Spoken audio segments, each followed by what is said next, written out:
नमस्कार, मैं अमित ओझा और आप देख रहे हैं इंडियन टीवी न्यूज। भारत को त्योहारों का देश कहा जाता है। बहुत से त्योहार मनाए जा चुके हैं और अब शायद कुछ त्योहार अभी बाकी भी, लेकिन एक ऐसा त्योहार भी है जो कि 4 दिनों तक चलता है, जिसमें कोई भी दंगा नहीं होता, इंटरनेट कनेक्शन नहीं काटा जाता, किसी शांति समिति की बैठक कराने की जरूरत नहीं पड़ती, चंदे के नाम पर गुंडागर्दी नहीं होती और जबरन धन भी नहीं।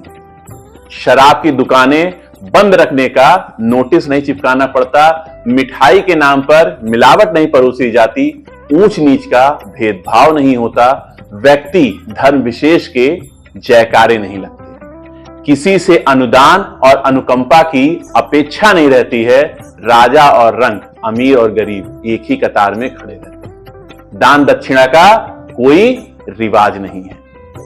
एक ऐसी पूजा जिसमें कोई पुजारी नहीं होता, जिसमें देवता प्रत्यक्ष हैं, जिसमें डूबते सूरज को भी पूजते हैं, जिसमें व्रती जाति समुदाय से परे हैं, जिसमें केवल लोग लोकगीत गाते हैं, कोई भी अश्लील गीत नहीं बजता है, जिसमें पकवान घर पर ही बनते हैं, जिसमें घाटों पर कोई ऊंच नीच नहीं है, जिसमें प्रसाद अमीर गरीब सभी श्रद्धा से ग्रहण करते हैं, जिसमें प्रकृति संरक्षण का बोध होता है, जिसमें ग्रामीण अर्थव्यवस्था को संजीवनी मिलती है। ऐसे सामाजिक सौहार्द, सद्भाव, शांति, समृद्धि और सादगी का त्योहार है छठ, जिसे महापर्व की उपाधि दी गई है। छठ पर्व दर्शकों को अपने बताते चलें कि जो होता है वो छठ या फिर षष्ठी पूजा, कार्तिक शुक्ल पक्ष के षष्ठी को मनाए जाने वाला एक हिंदू पर्व है। सूर्योपासना का यह अनुपम लोक पर्व मुख्य रूप से बिहार, झारखंड, पश्चिम बंगाल, पूर्वी उत्तर प्रदेश और नेपाल के तराई क्षेत्रों में मनाया जाता है, लेकिन अब ये पूरे देश में, पूरे भारतवर्ष में, यहां तक कि विदेशों में भी मनाया जाता है। मूल रूप से यह जो पर्व है मैथिल, मगही और भोजपुरी लोगों का सबसे बड़ा पर्व है। यह उनकी संस्कृति है। छठ पर्व बिहार में बड़े धूमधाम से मनाया जाता है। यह पर्व बिहार या पूरे भारत का ऐसा एकमात्र पर्व है जो वैदिक काल से चला रहा है और अब तो यह बिहार की संस्कृति बन चुका है।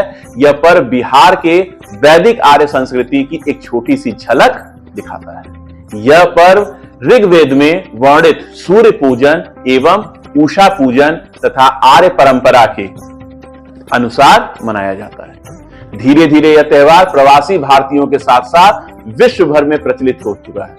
छठ पूजा सूर्य, प्रकृति, जल, वायु और उनकी बहन छठी मैया को समर्पित है। छठी मैया, जिसे मिथिला में रनबे माया भी कहा जाता है, भोजपुरी में सविता माई और बंगाली में रनबे ठाकुर बुलाया जाता है।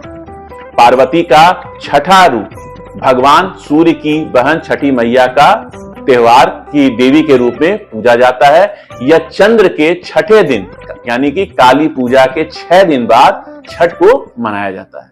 मिथिला में छठ के दौरान मैथिल महिलाएं मिथिला की शुद्ध पारंपरिक संस्कृति को दर्शाने के लिए बिना सिलाई के शुद्ध सूती धोती पहनती हैं। त्योहार के जो ये अनुष्ठान है, यानी कि जो छठ का जो त्योहार का अनुष्ठान है, बहुत ही ज्यादा कठिन माना जाता है और 4 दिनों की अवधि में मनाया जाता है। इसमें पवित्र स्नान, उपवास और पीने के पानी वृता से दूर रहना, लंबे समय तक पानी में खड़े होना और प्रसाद और अर्घ देना शामिल है। परवाती नामक मुख्य उपासक सांस्कृतिक पर्व से, जिसका मतलब अवसर या त्योहार, आमतौर पर महिलाएं होती हैं। हालांकि बड़ी संख्या में पुरुष भी इस उत्सव का पालन करते हैं, क्योंकि छठ लिंग विशिष्ट त्योहार नहीं। छठ महापर्व के व्रत को स्त्री, पुरुष, बूढ़े, जवान सभी लोग करते हैं। पर्यावरणविदों का दावा है कि जो ये छठ का त्योहार है, ये सबसे ज्यादा पर्यावरण अनुकूल हिंदू त्योहार है। अब बात करते हैं छठ की शुरुआत कैसे हुई। ऐतिहासिक रूप से अगर बात करते हैं तो मुंगेर, जहां पे सीता मन पत्थर, जो सीता चरण है, सीता चरण मंदिर के लिए जाना जाता है, जो मुंगेर में गंगा के बीच में एक शिलाखंड पर स्थित है। ऐसा माना जाता है कि माता सीता ने मुंगेर में छठ पर्व मनाया था। इसके बाद ही छठ महापर्व की शुरुआत हुई, इसलिए मुंगेर और बेगूसराय में छठ महापर्व बड़ी धूमधाम से मनाया जाता है। एक कथा के अनुसार प्रथम देवासुर संग्राम में जब असुरों के हाथों देवता हार गए थे, तब देव माता अदिति ने तेजस्वी पुत्र की प्राप्ति के लिए देवान्य के देव सूर्य मंदिर में रनबे छठी मैया की आराधना की थी। तब प्रसन्न होकर छठी मैया ने उन्हें सर्वगुण संपन्न तेजस्वी पुत्र होने का वरदान दिया था। इसके बाद अदिति के पुत्र हुए त्रिदेव रूप आदित्य भगवान, जिन्होंने असुरों पर देवताओं को विजय दिलाई थी।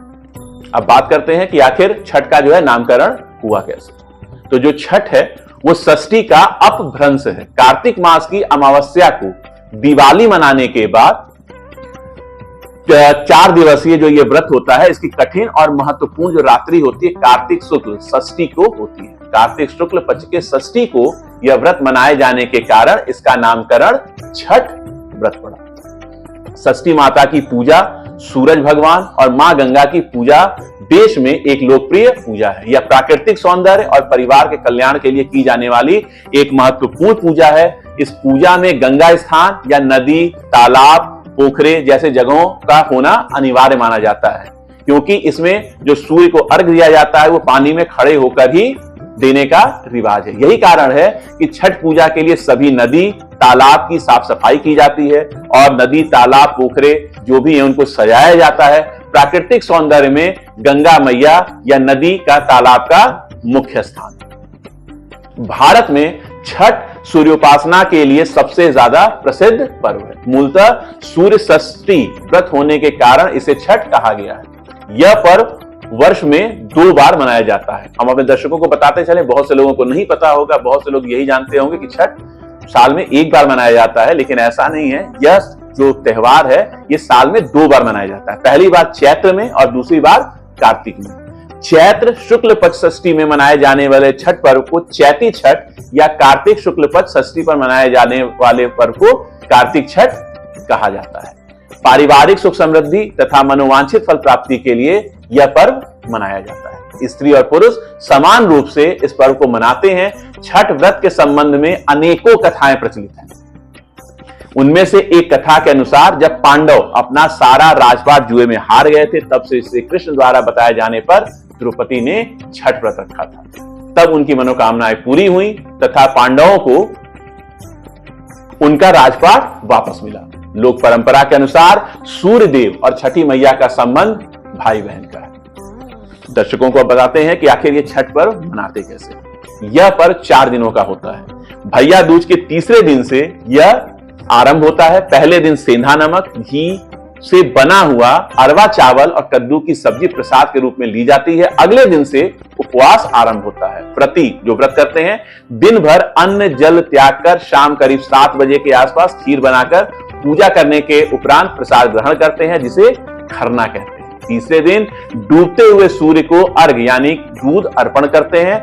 अंतिम दिन उगते हुए सूर्य को अर्घ चढ़ाते हैं। पूजा में पवित्रता का विशेष ध्यान रखा जाता है। लहसुन प्याज वर्जित होता है। जिन घरों में यह पूजा होती है वहां भक्ति गीत गाए जाते हैं। अंत में लोगों को पूजा का प्रसाद दिया जाता है। इसके उत्सव का स्वरूप कुछ इस प्रकार का होता है, क्योंकि ये 4 दिन का है, 4 दिन का ये उत्सव है। इसकी शुरुआत कार्तिक शुक्ल चतुर्थी को तथा समाप्ति कार्तिक शुक्ल सप्तमी को होती है। इस दौरान जो व्रत करने वाले होते हैं वो लगातार 36 घंटे का व्रत रखते हैं। इस दौरान वे पानी भी ग्रहण नहीं करते। जो इस व्रत की शुरुआत होती है वो सबसे पहले नहाए खाए से होती है। नहाए खाए क्या होता है वो हमने दर्शकों को बताते हैं। छठ पर्व का जो पहला दिन होता है, जिसे नहाए खाए के नाम से जाना जाता है, उसकी शुरुआत चैत्र या कार्तिक महीने के चतुर्थी कार्तिक शुक्ल चतुर्थी से होती है। सबसे पहले घर की सफाई करके उसे पवित्र किया जाता है। उसके बाद व्रत करने वाले अपने नजदीक में स्थित गंगा नदी या गंगा की सहायक नदी या तालाब में जाकर स्नान करते हैं। व्रत करने वाले इस दिन नाखून वगैरह को अच्छी तरह काटकर स्वच्छ जल से अच्छी तरह बालों को धोते हुए स्नान करते हैं। लौटते समय वे अपने साथ गंगा जल लेकर आते हैं, जिसका उपयोग वे खाना बनाने में करते हैं। वे अपने घर के आसपास को साफ सुथरा रखते हैं। व्रती इस दिन सिर्फ एक बार ही खाना खाते हैं। खाना में जो व्रत करने वाले होते हैं कद्दू की सब्जी, मूंग, चना, दावल चाल का उपयोग करते हैं। तली हुई पूरियां, पराठे, सब्जियां आदि वर्जित है। यह खाना कांसे या मिट्टी के बर्तन में पकाया जाता है। खाना पकाने के लिए आम की लकड़ी और मिट्टी के चूल्हे का इस्तेमाल किया जाता है। जब खाना बन जाता है तो सर्वप्रथम व्रत करने वाले खाना खाते हैं, उसके बाद ही परिवार के अन्य सदस्य खाना खाते हैं। दूसरा दिन जो होता है जिसे खरना या फिर लोहड़ा कहते हैं, लोंडा के नाम से जाना जाता है, चैत्र या कार्तिक महीने के पंचमी को मनाया जाता है। इस दिन व्रती पूरे दिन उपवास रखते हैं। इस दिन व्रत करने वाले अन्न तो दूर की बात है, सूर्यास्त से पहले पानी तक की एक बूंद तक ग्रहण नहीं करते। शाम को चावल, गुड़ और गन्ने के रस का प्रयोग करके खीर बनाई जाती है। खाना बनाने में नमक और चीनी का प्रयोग नहीं किया जाता है। इन्हीं दो चीजों को पुनः सूर्यदेव को नैवेद्य देकर यानी कि अर्पण देकर उसी घर में एकांत करते हैं, अर्थात एकांत रहकर उसे ग्रहण करते हैं, यानी कि अकेले में उसका जो है इस्तेमाल करते हैं। परिवार के सभी सदस्य उस समय घर से बाहर चले जाते हैं ताकि कोई शोर ना हो सके। एकांत से खाते समय उपवास करने वालों को किसी तरीके की आवाज सुनना पर्व के नियमों के विरुद्ध है। पुनः व्रत करने वाले होते हैं खाकर अपने सभी परिवारजनों एवं मित्रों और रिश्तेदारों को वही खीर रोटी को प्रसाद के रूप में खिलाते हैं। इस संपूर्ण प्रक्रिया को खरना कहते हैं। चावल का पिट्ठा व घी लगी रोटी भी प्रसाद के रूप में वितरित की जाती है। इसके बाद अगले 36 घंटों के लिए व्रत करने वाले निर्जला व्रत रखते हैं। मध्य रात्रि को व्रती जो व्रत करने वाले हैं छठी पूजा के लिए विशेष प्रसाद ठेकुआ बनाते हैं। तीसरा जो छठ पर्व का तीसरा दिन होता है जिसे संध्या अर्घ के नाम से जाना जाता है, चैत्र या कार्तिक शुक्ल षष्ठी को मनाया जाता है। पूरे दिन सभी लोग मिलकर पूजा की तैयारियां करते हैं। छठ पूजा के लिए विशेष प्रसाद जैसे ठेकुआ, चावल के लड्डू जिसे कचवनिया भी कहा जाता है बनाया जाता है। छठ पूजा के लिए एक बांस की बनी हुई टोकरी जिसे दौरा कहते हैं में पूजा के प्रसाद फल डालकर देवकारी में रख दिया जाता है। वहां पूजा अर्चना करने के बाद शाम को एक सूप में नारियल, 5 प्रकार के फल और पूजा का अन्य सामान लेकर दौरा में रखकर घर का पुरुष अपने हाथों से उठाकर छठ घाट पर ले जाता है। यह अपवित्र ना हो इसलिए इसे सर की ऊपर की तरफ रखते हैं। छठ घाट में जो जाने का जो रास्ता होता है उस दौरान जो स्त्री और पुरुष होते हैं वो जो छठ के गीत होते हैं वो जो लोकगीत होते हैं उसे गाते हुए जाते हैं, या फिर जो महिलाएं होती हैं वो जाती हैं। नदी या तालाब के किनारे जाकर महिलाएं घर के किसी सदस्य द्वारा बनाए गए चबूतरे पर बैठती हैं। नदी से मिट्टी निकालकर छठ माता का जो चौरा बना हुआ होता है उस पर पूजा का सारा सामान रखकर नारियल चढ़ाते हैं और दीप जलाते हैं। सूर्यास्त से कुछ समय पहले सूर्य देवता की पूजा का सारा सामान लेकर घुटने भर पानी में जाकर खड़े हो जाते हैं और डूबते हुए सूर्य को अर्घ देकर 5 बार परिक्रमा करते हुए सामग्रियों में व्रतियों द्वारा स्वनिर्मित गेहूं के आटे से निर्मित ठेकुआ जिसमें शामिल होता है। यह ठेकुआ इसलिए कहलाता है क्योंकि इसे काट के एक विशेष प्रकार के डिजाइनर फर्म या आटे की लुगदी को ठोक कर बनाया जाता है। उपरोक्त पकवान के अतिरिक्त कार्तिक मास में खेतों में उपजे सभी कंदमूल, फल, सब्जी, मसाले व अन्नादि यथा गन्ना, ओल, हल्दी, नारियल, नींबू जो बड़ा वाला होता है, पके केले आदि चढ़ाए जाते हैं। ये सभी वस्तुएं साबुत यानी कि बिना कटे फूटे ही जो है अर्पित होते हैं। अगर ये कटे फूटे होते हैं तो इनको अर्पित नहीं किया जाता है। इसके अतिरिक्त दीप जलाने के लिए नए दीपक, नई बत्तियां व घी ले जाकर घाट पर दीपक जलाते हैं। इसमें सबसे ज्यादा जो महत्वपूर्ण है वो अन्न है और वो है कुसही केराव के दाने जो कि हल्का हरा काला मटर से थोड़ा छोटा दाना होता है जो टोकरे में लाए तो जाते हैं पर सांझ अर्घ में सूरज देव को अर्पित नहीं किए जाते हैं। इन्हें टोकरे में सुबह उगते हुए सूर्य को अर्पण करने हेतु सुरक्षित रख लिया जाता है।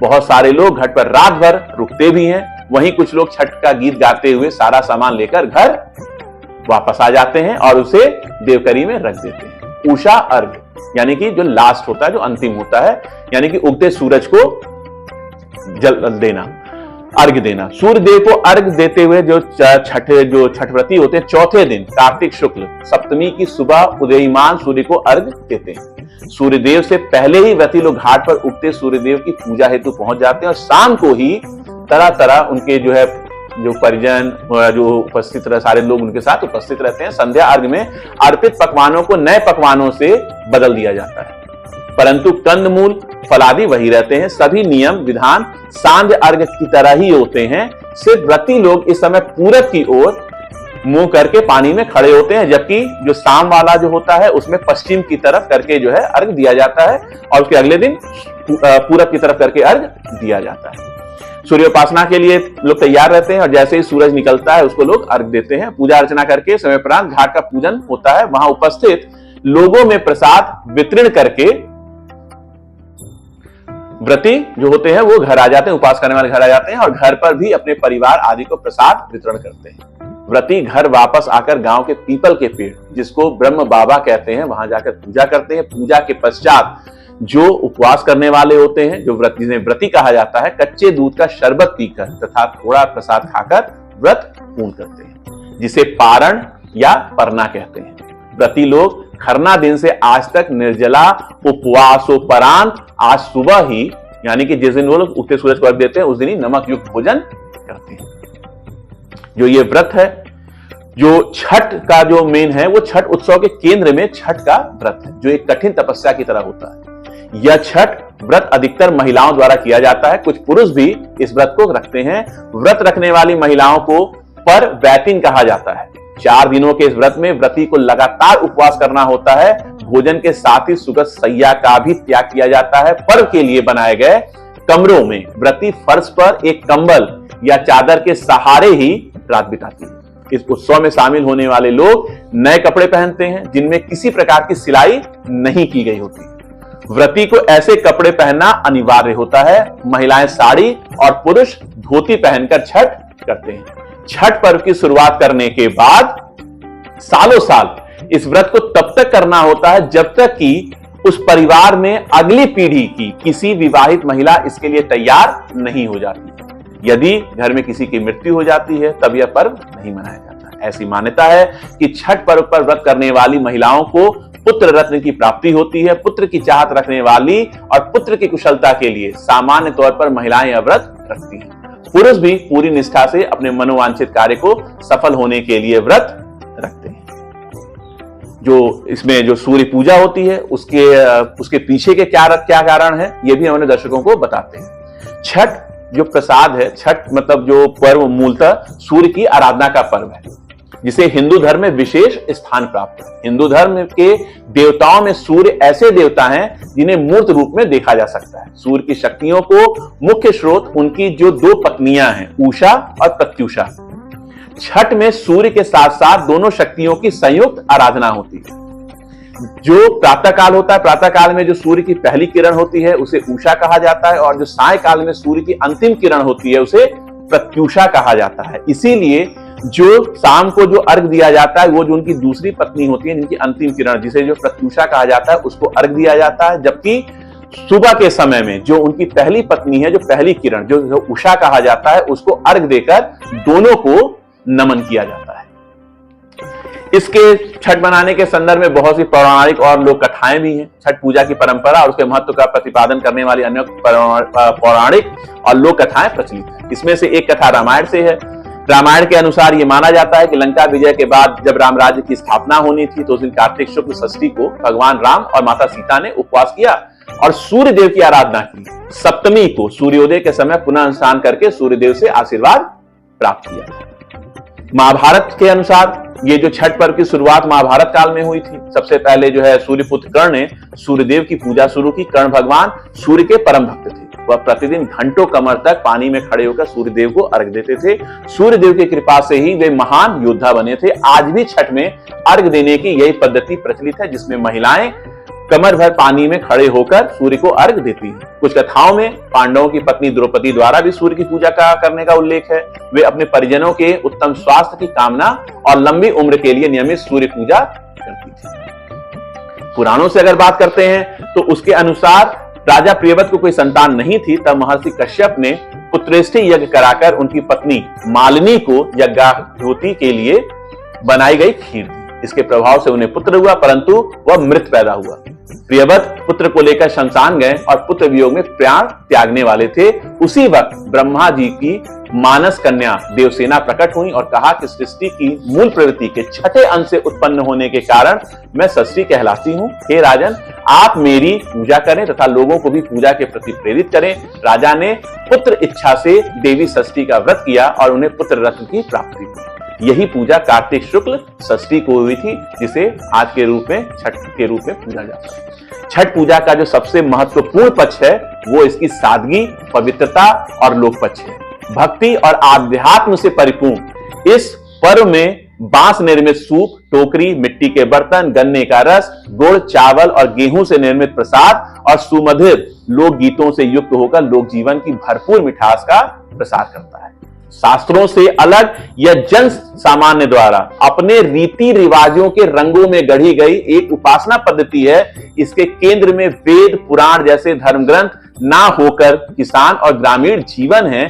इस व्रत के लिए ना विशेष धन की आवश्यकता पड़ती है, ना पुरोहित या गुरु के अभ्यरण की जरूरत पड़ती है, तो पास पड़ोस के सहयोग की, जो अपनी सेवा के लिए सहर्ष और कृतज्ञता पूर्वक प्रस्तुत रहता है। इस उत्सव के लिए जनता स्वयं अपने सामूहिक अभियान संगठित करती है।